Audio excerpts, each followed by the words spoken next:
大家好，我是 April 老师。In today's lesson, the focus is on the grammar point, how to use 被 to express passive voice in Chinese. Take a look at an example.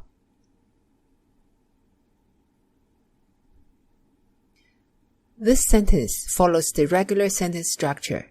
哥哥 is the action performer, the doer. The action is 打, and the recipient of the action is 弟弟. Let's change this sentence using passive voice. 被 is the passive voice marker, introducing the doer, followed by the action. If we do not know or do not want to say who performs the action, we can reduce the sentence to This sentence tells us that younger brother was hit, but does not tell us who the doer is. Another example. This is the regular sentence. Passive voice is used.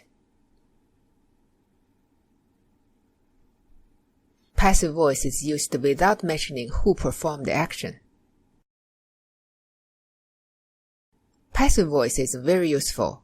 However, you don't need to use 被 all the time.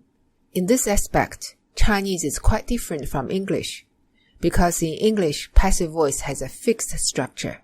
For example,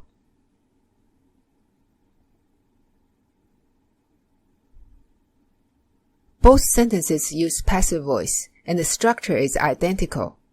However, when the same sentences are expressed in Chinese, there's a huge difference.